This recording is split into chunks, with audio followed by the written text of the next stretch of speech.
guys can go ahead and take a seat. Man, I'm excited to be here this morning.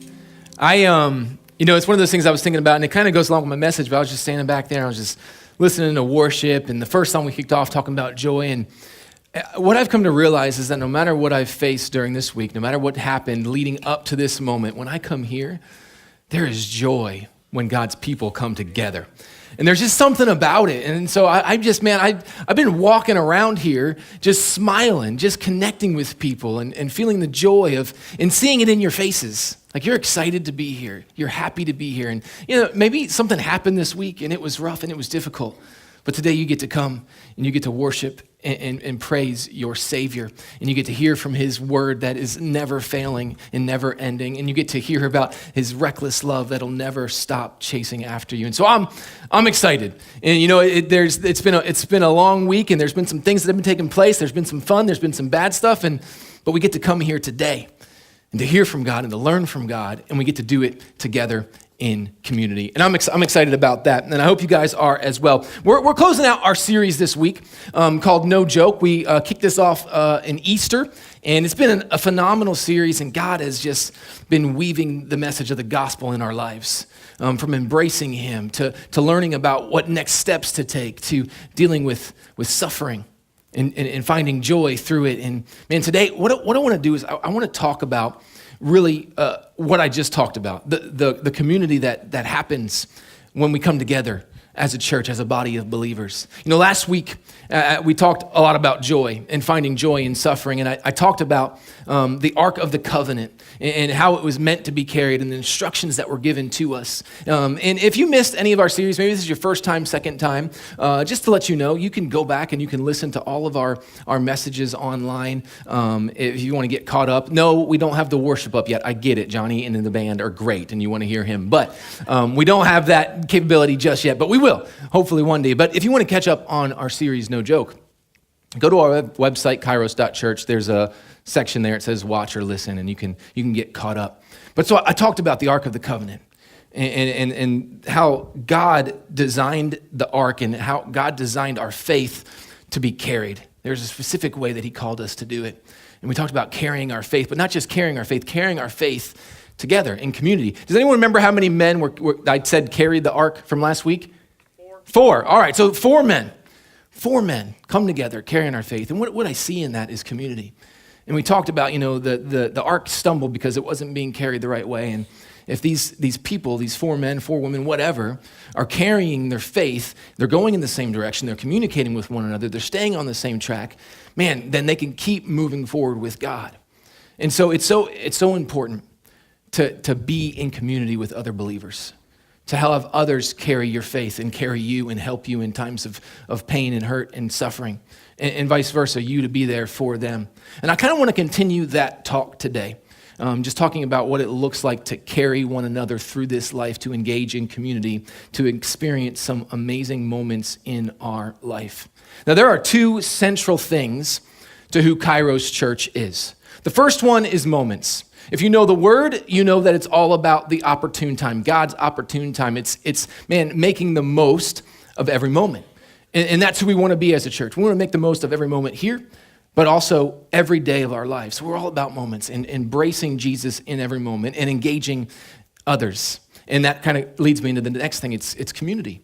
Community is so vital. Community is church. You look at the early church, you look at Acts, they met every day. They broke bread, they shared everything that they had, and they prayed and they worshiped together.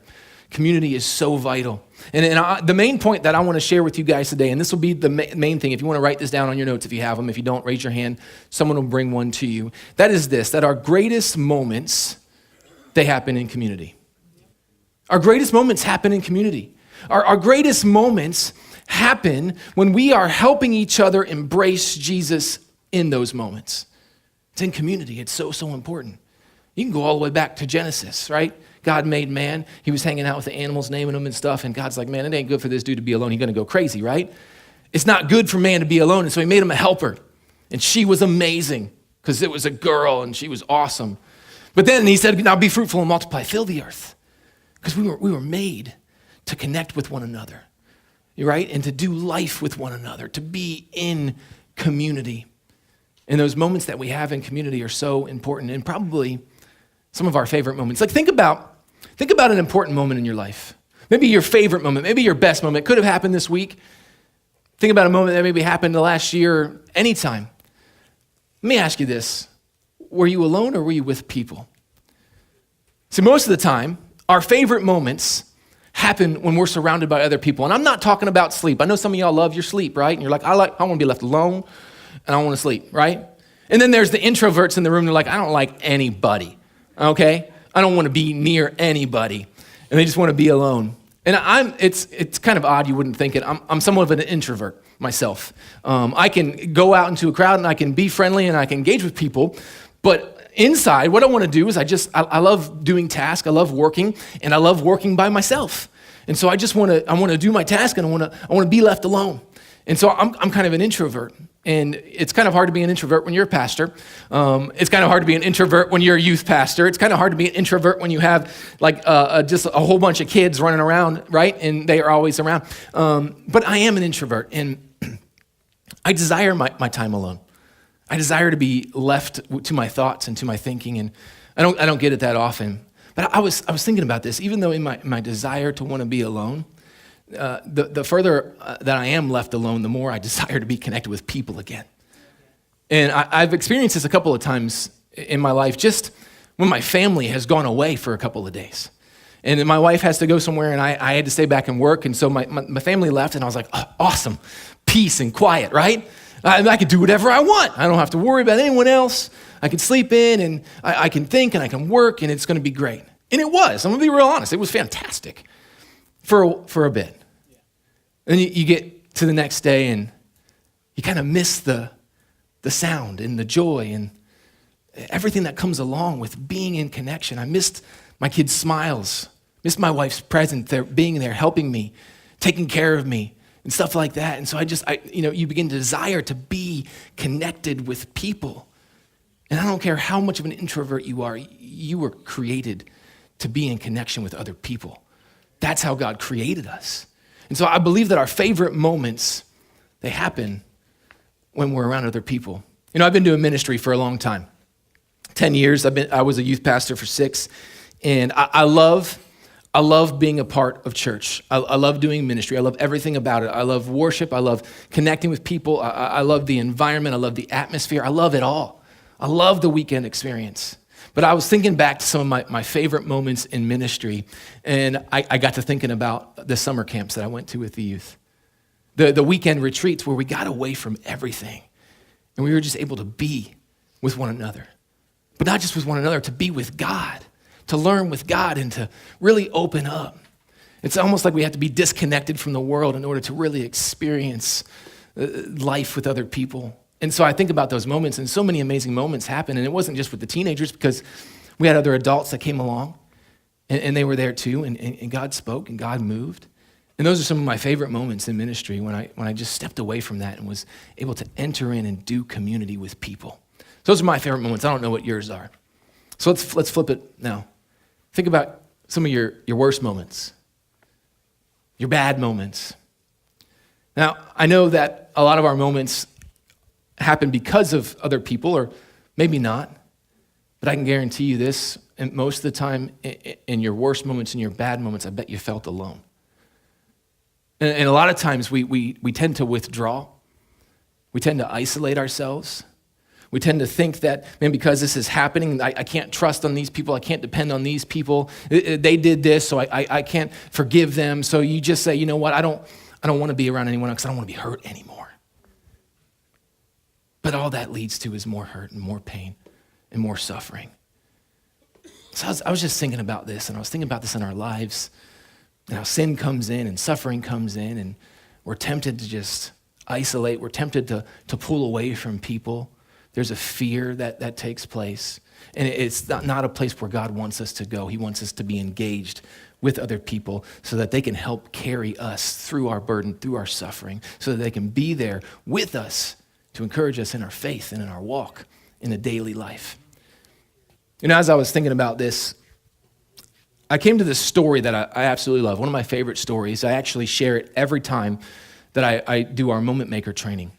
And it's about a paralyzed man that gets brought to Jesus, and he finds healing. But it's so cool how it ties in with everything that we've been talking about. So I want to share that to you. It's in Mark chapter 2. You can follow along. We'll be starting in verse 1. It'll also be up on the screens. You know what? Let's pray before we dive into God's word. You guys want to do that? Let's do that. God, today, I pray that your word would speak to us. God, we know that your word does not return void. But if we don't open our hearts and open our minds, God, it can't move.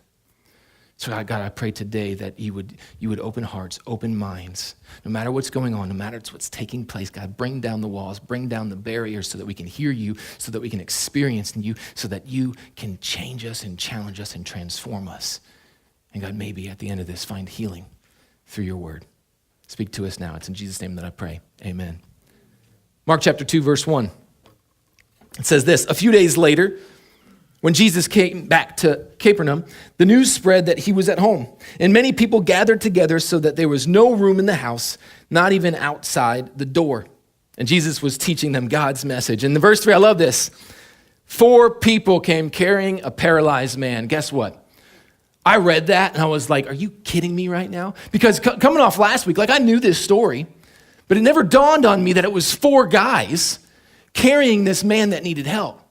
And it blew me away because I just talked about the power of the 4 and carrying together and being in community. And I was just like, man, God, you good. God is good sometimes. Like, and I love it. And he began to say, hey, this is what this is about. This is what's going on. So these 4 men carry this paralyzed man in to Jesus. And we'll get into the story, but I was thinking about this. You don't get much background on the paralyzed guy. You don't get much background on these 4 men. Like, were they good friends? Did they grow up together? What was the paralyzed man someone that they just walked by every day and saw him? Did the paralyzed man just call out to them and say, please help me?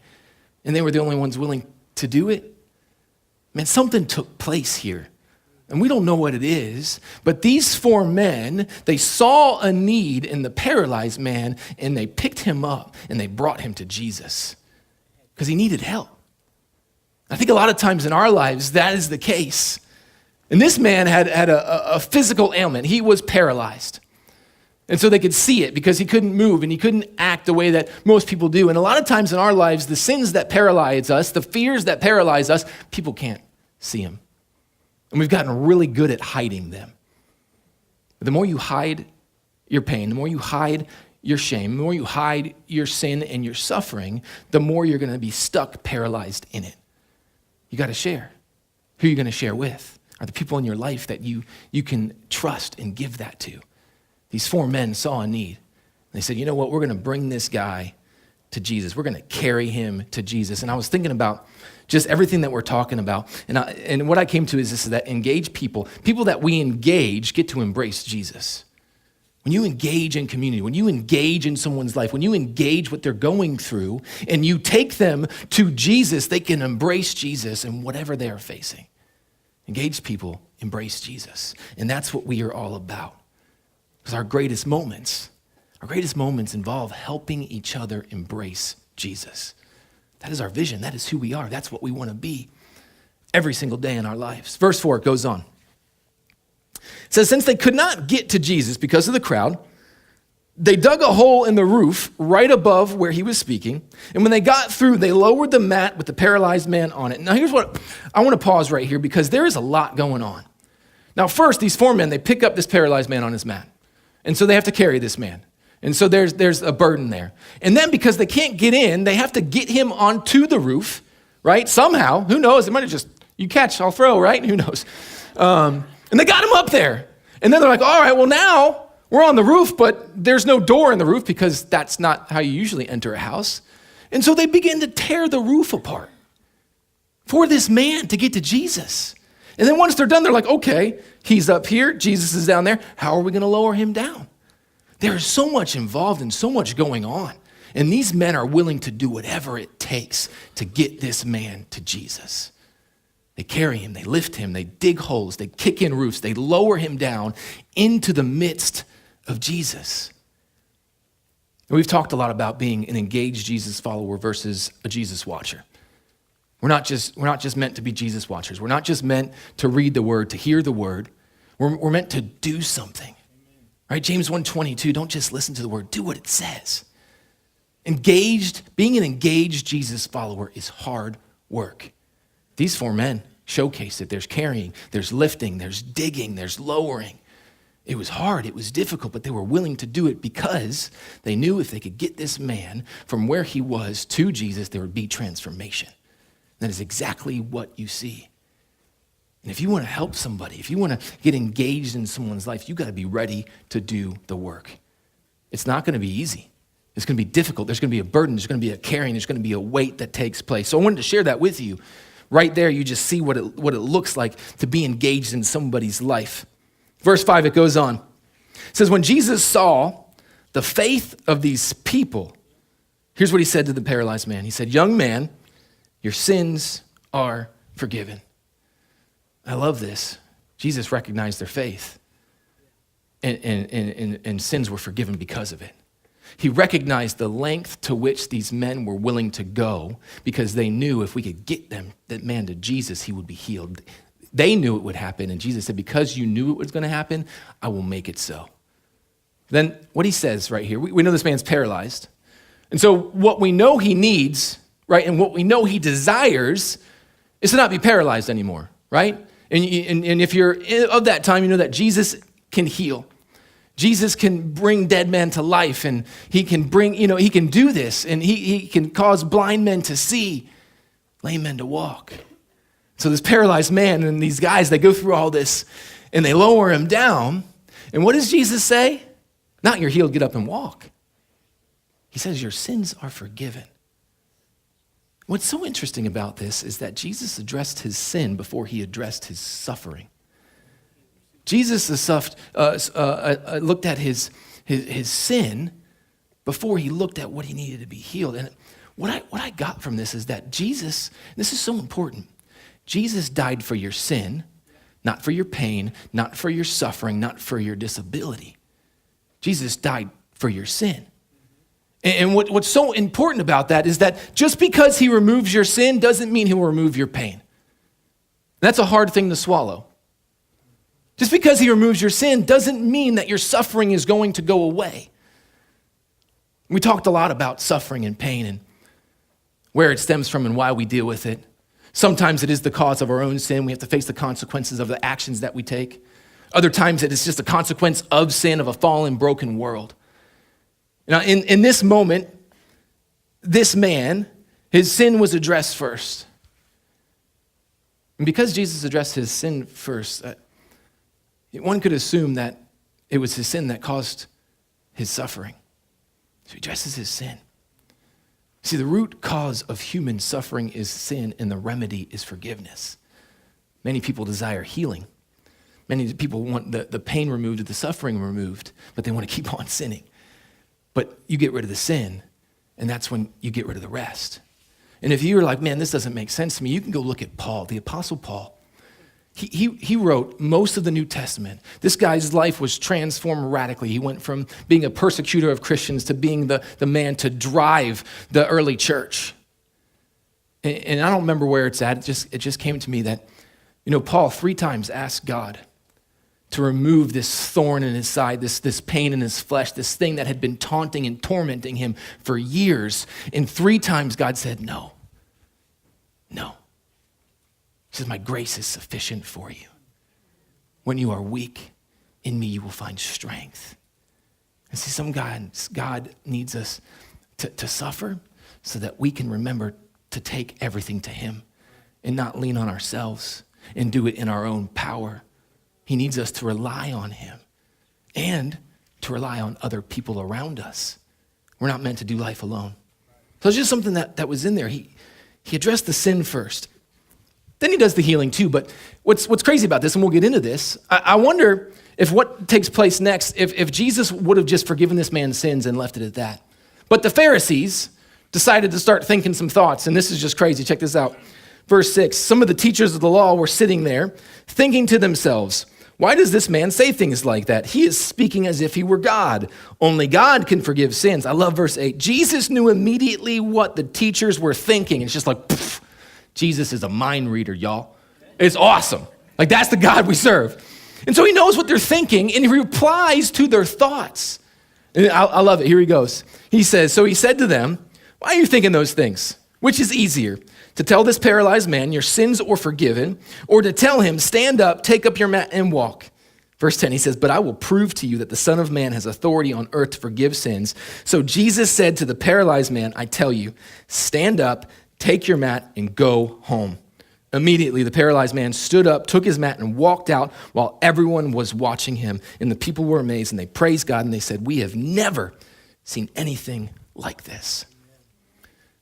So I don't know if the healing would have taken place, but God's like, you know what? I need to show them that I am the Almighty. I am God. I am God in flesh. I am the Son of Man, and I can forgive sins, but I can also heal this man. And to prove to you that I can do both, here you go. And he just like dropped the mic and said, see ya. And everyone's like, yes, Jesus is awesome, right? And it's just so amazing. But all of this took place because 4 men who were probably excited about Jesus being there, probably excited about being in his presence, probably excited about stuff that was going to happen. And maybe each one of these men had their own problems and their own issues. But instead of worrying about themselves and thinking about themselves, you say, you know what, this guy, whether he's our friend, whether he's a stranger, he needs Jesus more than we do.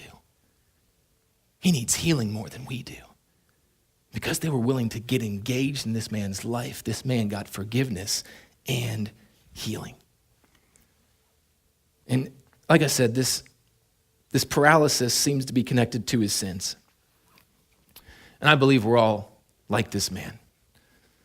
We all have something in our lives that is paralyzing us. Maybe it's a sin, maybe it's fear, maybe it's past regret. Something is paralyzing us and holding us back. I was thinking about this paralyzed man, and I wonder how many days he spent alone. I wonder how much time he spent just thinking to himself that he was worthless, that his life would never amount to anything. And there was a hopelessness in that and a helplessness in that. And then these 4 men, they come along and say, hey man, come on, we want to help you. We want to carry you to Jesus. Man, sin, and I've said this so many times, sin wants to do its very best to keep us from each other. And I think it does it in many ways because we get judgmental over people's sins, so we push away from people. Other people feel shameful in their sins, and so they push away from us. We don't want people to find out our sins, so we slowly step back and hope no one finds out. Sin wants to keep us away from each other, from experience community with one another. Sin is something that'll keep us from Jesus, because I told you last week, God and sin, they can't exist in the same space. They repel each other.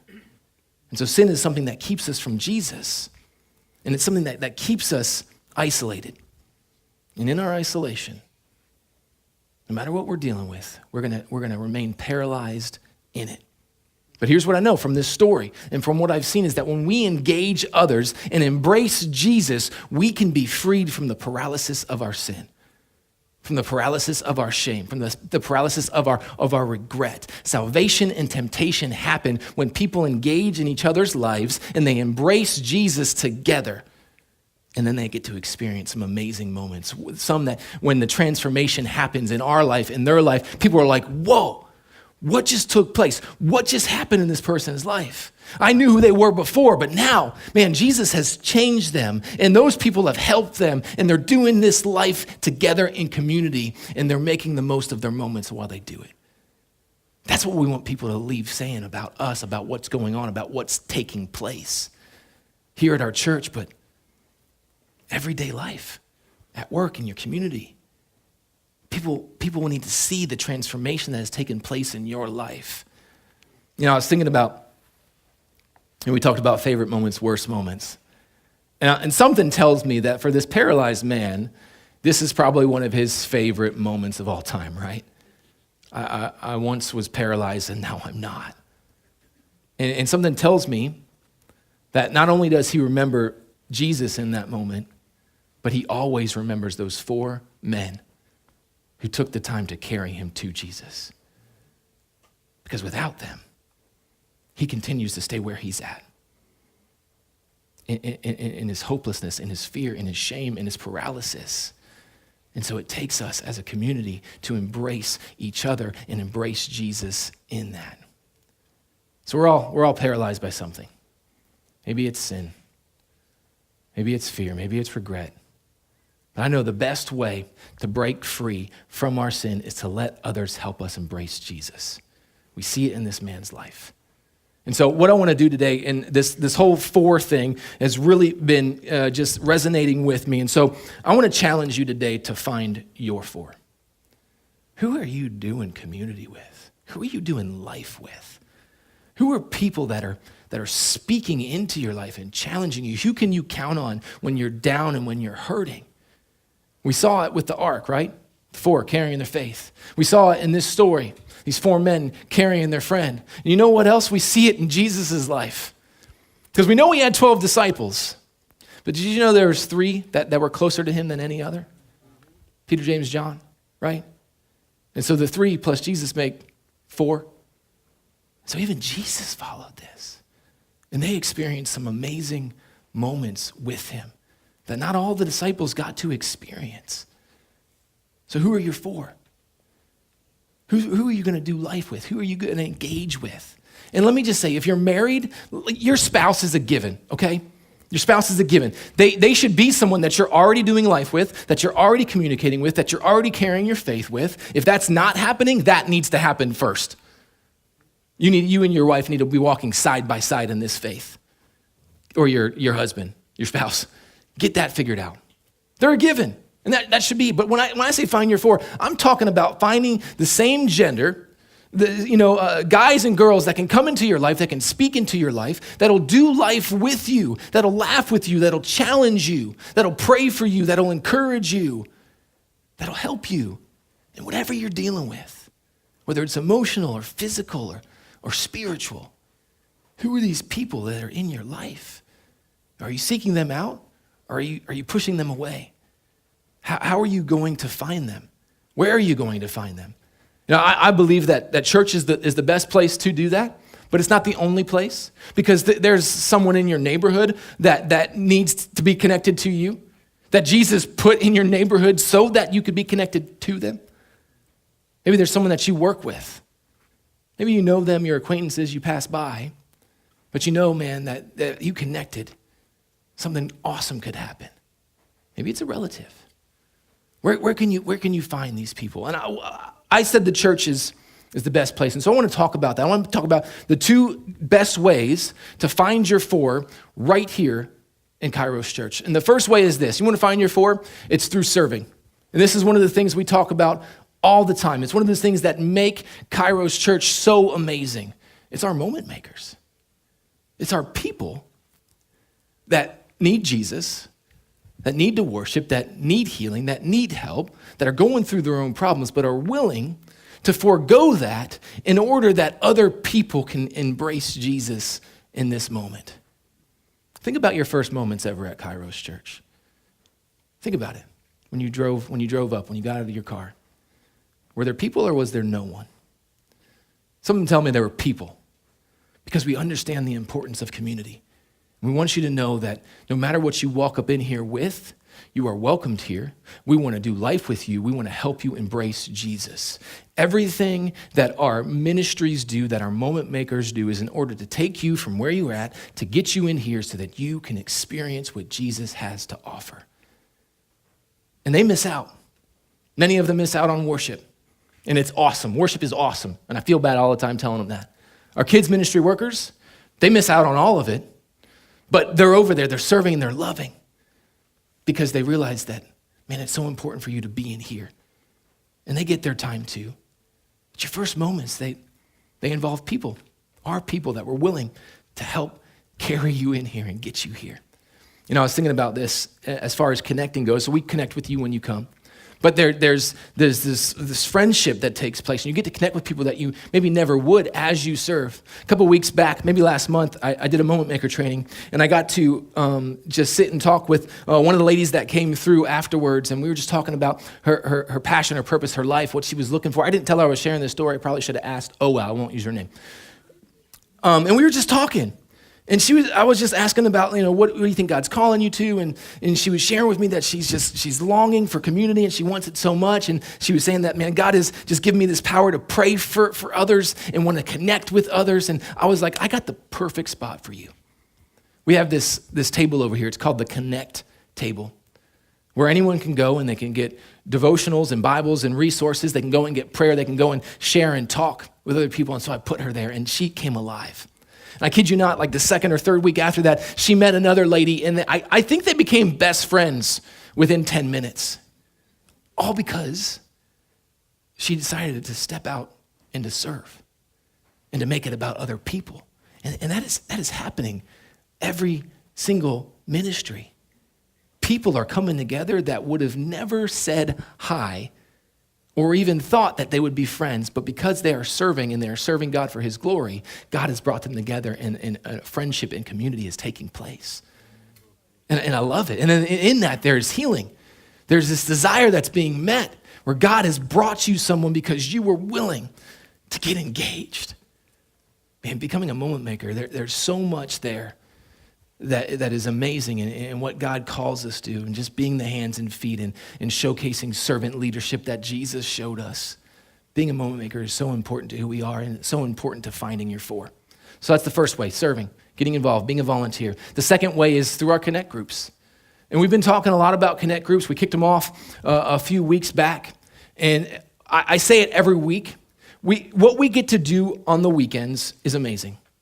The hour we get to spend here today is awesome. But 1 hour a week does not equal community. 1 hour a week does not equal friendship. You become acquaintances. You want to know where community really takes place? It's in the everyday, every week. It's what happens between Sundays. That's where you find community. And the number one way that we are able to offer that to you is through our Connect groups. And we're still new and we don't have that many, but we have options. We have tacos, y'all. Tacos. And that's great. And you come together and you eat tacos and you talk about what the word was speaking to you during the Sunday. And then we have a women's group that meets on Wednesday nights where I'm just hearing some powerful things are taking place there. And I love it. And then we have my guys' gaming group that meets on Thursday nights, and we game and we chat and we laugh and we drink coffee, and it's great. I'm going to talk about that one in just a minute. And then there's the family game night on Friday night. See? You see? That's what I'm talking about. And there's just this community. We also have a group on Wednesday nights that we just kicked off. It's our movement students. This is for, this is for our 6th through 12th graders. And for the last 3 weeks, we've had anywhere from 8 to 10 students show up. And it's just been a blast, y'all. And I've missed it. I love hanging out with teenagers. Teenagers are someone that keep me young. And I'm not looking any younger, so there's that. But I love it. And we're desiring to turn that into a full-fledged ministry. But the students that come love it. One of the moms shared on Facebook this past week that just to mess with her daughter, she told her that she wasn't going to take her to movement students. She said her daughter freaked out. It was like, what? I can't go? Why can't I go? It's become her daughter's favorite time of the week because she gets to connect with other students in a safe, fun environment where she gets to learn about Jesus. And that's a teenager, y'all. And I love that. Going to my group on Thursday nights, what we do is we go through a devotional each week. We just go through it together. If you have the Bible app, you can go through it with friends, and we kind of comment on what's going on in our lives. And I remember one of our first real deep conversations. You want to know what it was about? Community. The need for community. This longing to have other men in our lives to speak into our lives, other men in our lives just to hang out with. And how, there's so much going on and we're so busy and we have our families and we have all these responsibilities that we just feel like that's one of those things that we've pushed off to the side. And each of us kind of agreed that man, we got to stop doing that. We've got to make time to connect with other men. We got to make time to connect with other people. It is so important. It is something that we all desire. And it happens in our Connect groups. And it's an amazing thing. But, serving in Connect groups can help you enter into community.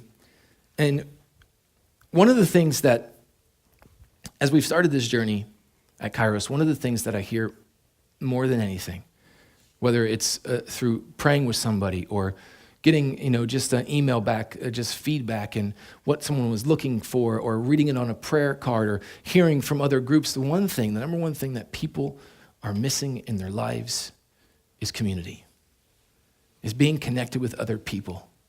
And we live in an age of technology where everyone is connected, but no one actually is. Right? Great deceiver. We don't actually do life together. We double tap picture and keep on scrolling. What is that? Like, would you go up and double tap someone's face? Like, and say, yeah, dude, I like that. No. And you hear about people, and I think one of the reasons that Kairos is so great is because people come in and they say, I felt welcomed, and I felt like I was a part of a community right away, day one. And we love that, and that's what we want, but you got to fight for it. You got to get connected. We aren't meant to carry our faith alone. We aren't meant to do life alone. We aren't meant to experience great moments alone. Our greatest moments happen in community. I'm going to ask that Brandon would come up and play behind me, and the rest of the band can make their way up here too. As they do that, I'm going to ask that you guys would stand with me too. We're going to close this thing out. Bow your heads, close your eyes. I kind of want to shift.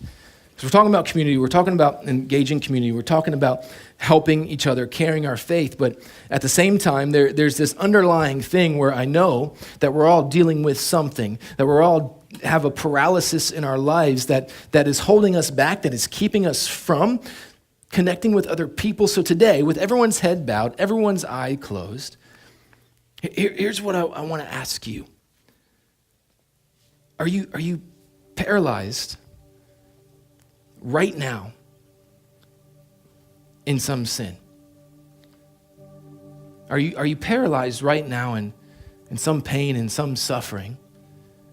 Is there something that has caused you to build a wall up around you to other people and maybe even to God? Questioning, wondering why these things are happening in your life. The only way to be free from it is to step out and to share it. To step out and to share it with us on a prayer card. It's just that simple. Say, I am struggling with this. Will you pray for me? Or say, I'm struggling with this. Will you help me?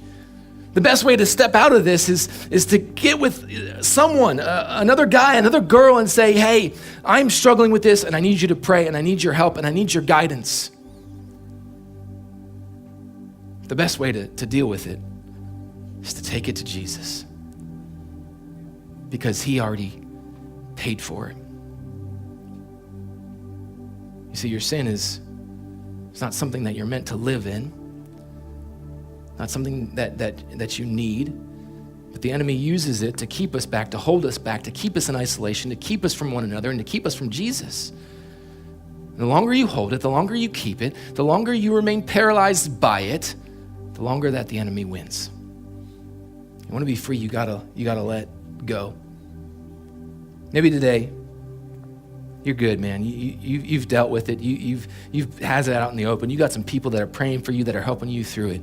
Well, now my question to you is this today. Who do you know in your life that needs to embrace Jesus? That needs forgiveness, that needs healing, that is hurting, that is broken, that is suffering? Who do you know? And maybe it's a neighbor that seems to just lack joy. Maybe it's a coworker that you just get this sense that they just hate life. They hate where they are. They hate what they have going on. How can you begin to connect and engage with them, to help them, to get them to Jesus, where healing and forgiveness is found? And what I believe today, more than anything, is that once we experience forgiveness and healing through Jesus, it is our call, it is our duty to help others embrace him the same way that we were able to. Because without him, we know we know what happens. We know what takes place. Without Jesus, without that encounter with him, we know what these people are going to keep going through and keep dealing with. And we've been given this light and this love and this healing, and we are meant to take that and to be that for everyone. And maybe that happens through serving. Maybe that happens right here. When you decide to say, you know what, I'm going to get involved, and you become a greeter and you get to connect with someone. And through that connection, there's this friendship that takes place. And through that friendship, there is healing. And then from that healing, there is salvation. You never know how God's going to work through one simple moment. Our moments are so powerful, but they're better together. So you have a choice today. You have a choice. Stay disengaged from community, stay isolated in your sin, and remain far from Jesus. Or you can engage in community, you can leave sin behind, and you can begin to embrace Jesus in every moment, no matter what. Whether it's good, whether it's bad, no matter what's taking place, you say, you know what? This moment matters because Jesus has paid for my sin, and Jesus has caused transformation and healing in my life, so I'm gonna make the most of this moment, whether it's at church, whether it's at home, whether it's at work, whether it's out in the community. I'm gonna make sure that I'm doing everything that I can to engage other people so that they can embrace Jesus in their life. God, today, each of us comes here with a different story, with different backgrounds, with different hurts, with different pains, with different joy. We come here differently, God, but we know that when we come to you, we can come together in unity through you. God, so I don't know what they're dealing with. I want to know, and I want to pray, and I want to help, but they've got to be willing to offer it up. They've got to be willing to say, I need help, and I need to let go, and I need to embrace Jesus. Maybe today you have been pushing God out because you were mad at him. Let it go. He loves you and knows what's best for you, and he needs you to embrace him right here and right now. He has purpose for your life. He doesn't want to remain stuck in your sin or in your angerness or in your bitterness or whatever it is you're dealing with.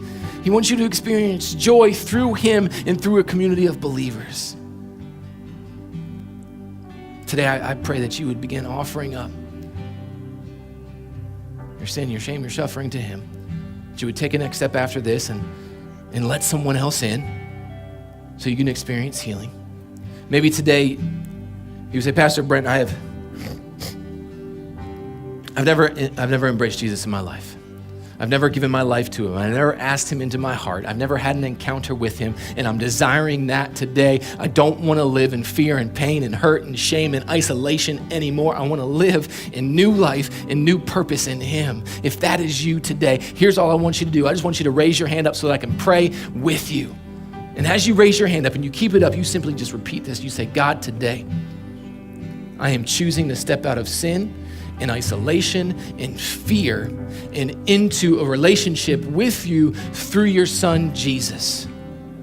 I know that I can do that, and I know that my sins are forgiven because your son, Jesus Christ, died on the cross. He took my place, and he was risen 3 days later so that I could experience forgiveness, healing, and transformation. God, today, come into my life.